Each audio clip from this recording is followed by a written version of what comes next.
Halo para pendengar, dimanapun kalian berada. Pada saat live kemarin malam, gue baru aja dapat kabar kalau cover light novel Overlord volume 15 sudah dirilis. Dan seperti yang sudah pernah gue janjikan, kalau ada update terbaru volume 15, sudah pasti bakalan langsung gue bahas. So, ini dia, breakdown dan juga sedikit teori yang bisa gue buat berdasarkan cover volume 15 terbaru. Sekedar mengingatkan buat kalian, volume 15 Overlord bakalan rilis pada tanggal 30 Juni 2022 ini. Dan judul volume 15-nya nanti adalah The Half-Foot Elf Godkin Atas atau Part 1. Volume 5 ini akan bercerita mengenai negara selain teokrasi yang mencoba untuk meratakan Elf Country dengan melancarkan serangan besar-besaran. Tapi sialnya, di saat yang bersamaan, Ain sedang dalam perjalanan menuju ke Elf Country untuk berlibur bersama dengan Aura dan juga Mare. Semua ini Ain lakukan dengan harapan agar Aura dan Mare bisa mendapatkan teman baru di negara itu. Nah, karena Ain berkunjung ke Elf Country pada saat penyerangan besar-besaran ini terjadi, maka Ain pun mengutus Aura dan Mare untuk pergi membantu. Kalau kalian penasaran apa maksud dari sinopsis ini, sebelumnya sudah pernah gua bahas di konten terpisah mengenai breakdown sinopsis volume 15, bahkan volume 16 juga. So, kalau penasaran, kalian bisa sekalian nonton konten itu karena penjelasan itu nggak bakal gua ulang di konten ini. Oke, sekarang mari kita masuk ke topik utama kita. Kalau kalian lihat gambar ini, sepertinya ini adalah gambar ofisial untuk cover volume 15 nanti, di mana di sini terlihat seekor monster yang tampak seperti beruang bertangan 4 yang sedang berada di dalam hutan. Nah, karena latar cerita volume 15 dan 16 nanti akan berada di Elf Country, yang mana negara ini terletak di dalam hutan besar Evasia, maka hampir bisa dipastikan kalau gambar di cover volume 15 ini juga mengambil latar di hutan besar Evasia. Makanya cover volume 15 ini lebih didominasi dengan warna hijau. Lalu, kalau kita perhatikan gambar beruang ini, di sini tampak kalau beruang itu seperti sedang menggunakan armor yang kemungkinan terbuat dari tulang. Makanya armornya terlihat berwarna putih. Tapi tidak menutup kemungkinan kalau ini adalah armor yang terbuat dari metal, atau mungkin juga ini bukanlah armor, melainkan bagian tubuh dari beruang itu.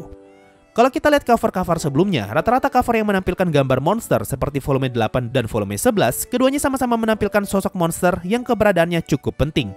Contoh di volume 8, kita diperlihatkan gambar troll dan juga naga yang merupakan dua monster penguasa di hutan besar top. Lalu di volume 11, kita diperlihatkan gambar seekor Dragon Lord yang merupakan penunggu Azerlysia Mountain. Jadi, dari dua contoh tadi, hampir bisa dipastikan kalau monster yang muncul di cover volume 15 ini merupakan monster yang juga cukup penting. Nah, kalau begitu, apa sebenarnya makhluk ini? Gua punya dua kemungkinan. Kemungkinan pertama, ini adalah makhluk asli yang tinggal di hutan besar Evasia. Kalau kalian baca volume 8, di situ dijelaskan kalau hutan besar top terbagi ke dalam 3 wilayah dan masing-masing wilayah itu dikuasai oleh 3 monster kuat, yaitu The Giant of the East, The Demon Snake of the West, dan The Beast of the South. Nah, kalau di hutan besar top terdapat monster yang berkuasa di sana, maka tidak menutup kemungkinan kalau ada juga monster lain yang berkuasa di hutan besar Evasia. Sehingga kemungkinan besar beruang bertangan 4 ini adalah salah satu atau mungkin satu-satunya penguasa di hutan besar Evasia. Atau kemungkinan lainnya, makhluk ini adalah monster yang dipanggil atau summon monster. Kalau kita lihat sinopsis volume 15, diceritakan kalau selain teokrasi akan melakukan serangan besar-besaran ke Elf Country. Karena ini adalah serangan berskala besar, maka tidak menutup kemungkinan kalau selain teokrasi akan mengirimkan beberapa member Black Scripture ke dalam misi ini. Nah, dari 13 orang Black Scripture, ada satu member yang mempunyai kelas atau job sebagai seorang summoner dan juga beastamer, yaitu Kwayese Hazeya Quintia yang adalah kakaknya Clementine. Jadi, ada kemungkinan kalau monster yang kita lihat di cover volume 15 ini merupakan monster yang dipanggil oleh Kwayese. Cuma, ada juga kemungkinan kalau monster ini merupakan salah satu hewan peliharaannya Aura, tapi gua rasa kemungkinan ini terlalu kecil. Kenapa gue bilang begitu? Karena kalau kita perhatikan bagian atas gambar ini, di sini bisa kita lihat siluet Aura yang sedang berdiri di atas batang pohon sambil memegang cambuknya. Dari gambar ini, bisa kita ambil kesimpulan kalau Aura sedang mencoba menggunakan cambuknya untuk menangkap makhluk ini. Hal ini bisa dilihat dari cambuknya Aura yang seperti sedang mencoba melilit tubuh, tangan kiri, dan juga kaki kanan beruang itu. Buat yang lupa, ini adalah item cambuk bernama Queen yang Aura gunakan di akhir episode 1 season 1 ketika Ainz mengizinkan Aura dan Mare untuk bertarung melawan Prime Fire Elemental. Pada saat itu, gua nggak begitu memperhatikan cambuknya Aura, tapi setelah melihat gambar ini, ternyata cambuknya Aura bisa jadi sangat panjang dan sepertinya dapat digerakkan dengan bebas tanpa harus diayunkan. Karena kalau kita lihat di sini, cambuknya Aura seperti sedang menggeliat melewati celah pepohonan dan melilit sekujur tubuh beruang itu. Gua rasa kalau cambuk ini hanya bisa digerakkan dengan cara diayunkan, maka harusnya posisi cambuknya nggak kayak gini. Nah, kenapa gue bilang kecil kemungkinan kalau beruang ini adalah salah satu hewan peliharaannya Aura? Karena kalau memang monster ini adalah hewan peliharaannya Aura, harusnya Aura tidak perlu sampai melilit tubuh beruang ini. Jadi bisa diambil kesimpulan kalau Aura sedang mencoba menangkap monster ini.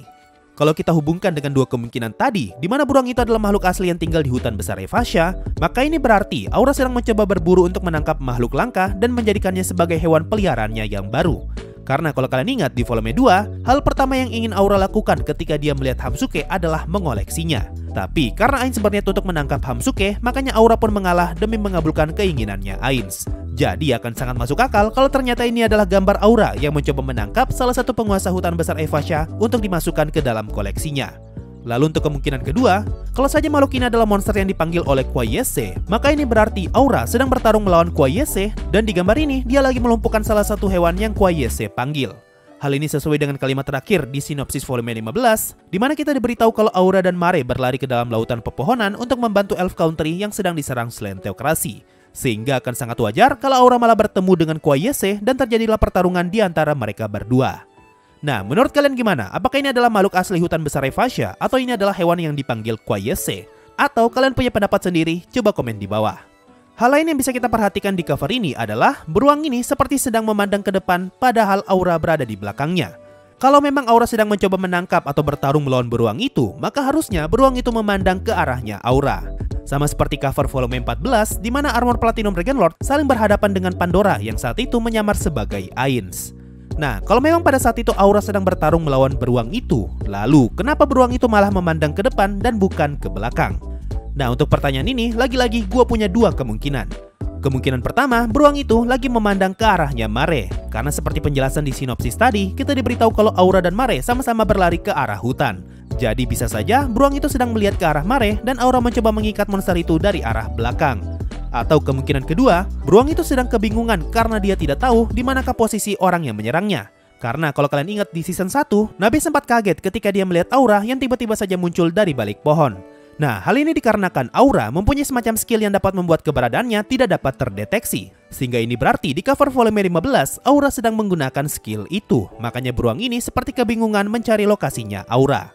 Ini juga bisa menjelaskan kenapa ilustrasi Aura di gambar ini terlihat samar-samar, karena pada saat ini Aura sedang menggunakan skill yang ngebuat dia tidak dapat terdeteksi. Nah, kemungkinan skill ini Aura dapatkan dari job kelasnya sebagai seorang ranger. Nah, itu tadi penjelasan singkat mengenai cover volume 15 Overlord yang baru saja dirilis. Menurut gua, ini adalah salah satu cover light novel Overlord yang paling bagus dikarenakan warna hijaunya yang cerah. Mirip-mirip seperti cover volume 8, tapi warna hijau di volume itu terlihat terlalu gelap. Bahkan mayoritas cover Overlord hampir semuanya menggunakan ton warna yang terlihat gelap. Jadi menurut gua, ini adalah cover yang cukup fresh untuk dilihat dan sangat cocok untuk dijadikan pajangan kalau kalian pengen pamer. Nah, mungkin ketika melihat cover ini, ada beberapa dari kalian yang kepikiran, judul volume ini kan Half-Elf Godkin, tapi kenapa yang ditampilin di cover malah gambar beruang? Jawabannya simple, karena memang ini adalah salah satu ciri khas Overlord, di mana cover dan juga judulnya biasanya kagak nyambung. Justru ini adalah suatu treatment yang menarik, karena dapat membuat kita semakin penasaran dan bertanya-tanya apa sih hubungannya cover dengan judul novelnya. Contoh volume 11, judulnya adalah Craftsman of Dwarf, yang berarti para pengrajin dwarf. Tapi sosok yang muncul di cover novelnya malah Dragonlord. Lalu di volume 14, judulnya adalah The Witch of Falling Kingdom, yang berarti sang penyihir dari kerajaan yang runtuh. Tapi gambar covernya malah nampilin Ainz yang berhadapan dengan Platinum Armor. Jadi nggak usah terlalu heran ngelihat cover volume 15-nya. Mungkin itu saja untuk video kali ini. Makasih semua yang sudah mendengarkan sampai di titik ini. Sampai jumpa di video berikutnya, dan bye-bye. Karena video ini gue buat tiba-tiba, jadinya video kali ini nggak akan ada sawedianya. So, gue ucapkan terima kasih aja untuk para petualang Adamantite di bulan Mei ini, yaitu Excel, Staderlin, AFK_Mode, dan Fadil. Terima kasih semua yang sudah donasi dan gabung jadi membership. Thanks a lot and bye-bye.